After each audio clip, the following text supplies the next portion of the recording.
Hey YouTube, Steve from Spa Agile. And this channel is all about Agile, Lean and Flow. So if that's your bag, you've come to the right place, the Agile Gardener. Now, today's video is all about fake Agile and why Scrum is not Agile on its own. Now, this is not just a rant, although there is a little bit of that. I'm going to highlight a few key areas that stop you being Agile, even if you think you are, and what you can do to change that. But before I get into that, I just want to take a moment to thank everyone who subscribed. Thank you. I really do appreciate it, and it helps me bring you more content.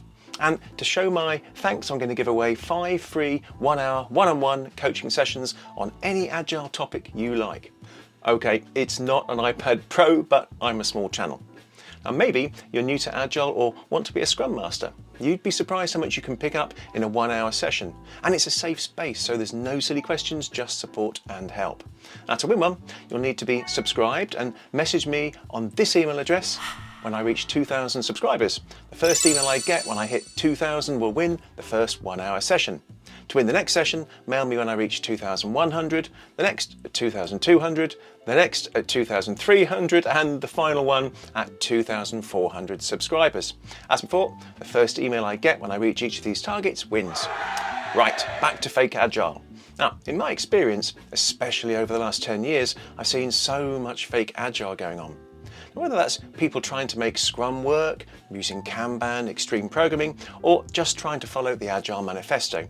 When I say fake, I mean they're just turning the wheel, doing the same old things, waterfall, but using different terminology, typically associated with Agile, such as sprints, inspect and adapt, retrospectives, and all the rest, but essentially doing the same thing.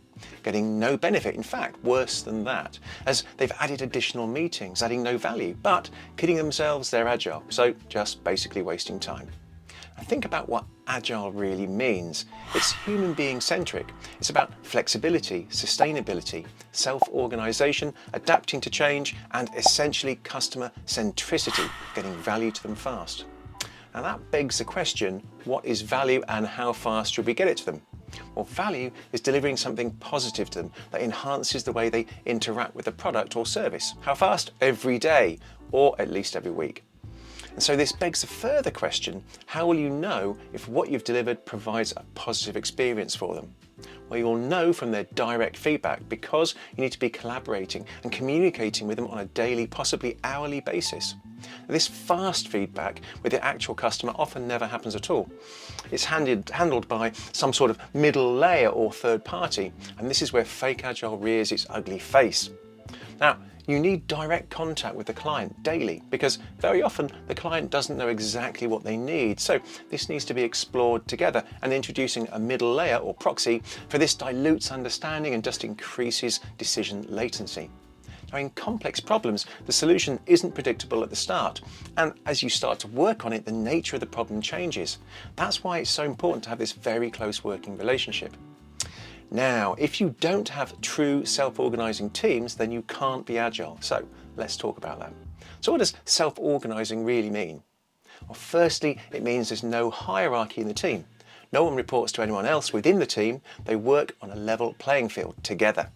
It also means there's no direct control over the team from outside. They decide what, how, and when they do the work. So there's no middle layer management or project management dictating anything to them. The team are empowered to do the work and have autonomy. They should have their own budget and manage it accordingly. So if they decide they need to all get on a plane and fly halfway around the world to sit with a client, then they should be able to do that without needing any permission at all. As with everything else, they don't have an unlimited budget, so they have to prioritize the things that enable them to deliver the best value to the client. And they engage directly with stakeholders, customers and clients. They're not controlled by so-called product owners, not unless the product owner is actually the end client, but even then there's no control, it's just collaboration. So does that sound scary? Well, it probably does to many because they've missed the point of what being Agile really means. Now, let's have a quick talk about Scrum. Using a framework like Scrum does not make you Agile. Scrum is not Agile on its own. And that might also sound scary to many. And you might be surprised to know that the Scrum Guide doesn't mention the word Agile once, not once. just as it doesn't mention user stories, story points, or estimation. But I won't get started on that. I've already done a number of videos on these debunking them in the description below if you'd like to take a look. Now, in order for Scrum to work in software development, you'll need to add many of the engineering practices from extreme programming. In order for Scrum to be agile, you'll need to follow the Agile Manifesto. Interestingly though, you don't need Scrum at all to be agile and deliver high-value software. Just follow the Agile Manifesto and use extreme programming. Now, look, I am not knocking Scrum. I'm a Scrum Master and a coach after all. And if you do it well and add the missing pieces, it can work. But unfortunately, Scrum over the last decade has been done so very badly. And it's become synonymous with Jira, which is inherently anti-agile, as are most of the agile tooling out there. And when you hear people saying Agile doesn't work, what they mostly mean is that they've tried Scrum badly and it hasn't worked. Remember, Scrum is not Agile on its own. It's perfectly possible to do Scrum and be completely waterfall. So ask yourself some probing questions. If you're doing Scrum, but you aren't seeing any tangible value from it, then it's extremely likely you aren't implementing Agile values and principles or using extreme programming engineering practices. In which case, what's the point of Scrum if you're not seeing the benefits it's supposed to bring? Now please tell me in the comments below if you're getting any benefit from Scrum while not being Agile, as I'd love to hear your stories. And I really do mean that. I genuinely like to hear your experiences. So, what do you need to do to stop fake Agile? Well, it is difficult, I can tell you. Many corporates are simply too big to make the change and would be terrified to remove the middle management layer and all of their project managers, but that's exactly what would be needed. Now, when I say remove, I am not saying make them redundant. So a truly agile organisation would help them, retrain them to fit into the new world. Agile needs to be embedded right throughout the organisation, top down, bottom up.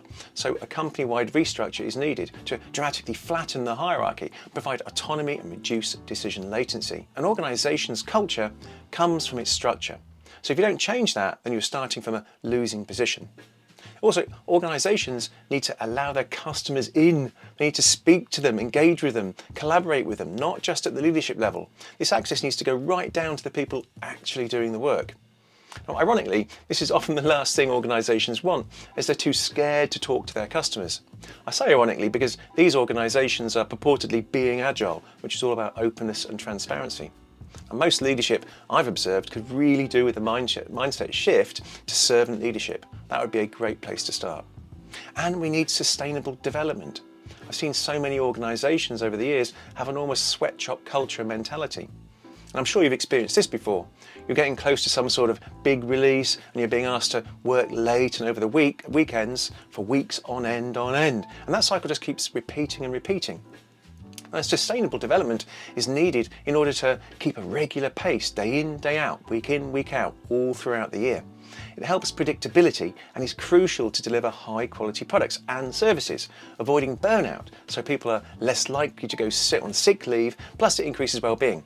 Happier people work better. Fact. Right, now look, most companies still use an old-style Taylorism approach to management. Now this is 100 years old, and while scientific management was revolutionary back in 1911, it simply doesn't have a place in today's digital knowledge worker world. And that's to say nothing about remote working and the work from anywhere revolution that's upon us now. Taylorism totally stifles innovation and is a major barrier to being agile. Now for me, cutting to the heart of it, it's about trust and respect for the people actually doing the work, giving them the autonomy to get the job done and treating them as adults. So let's try and stop all this fake agile and start getting real value from it by doing it the right way, or at least calling it out for what it is, fake. Okay, that is it for this one. Stay humble and I will see you next time.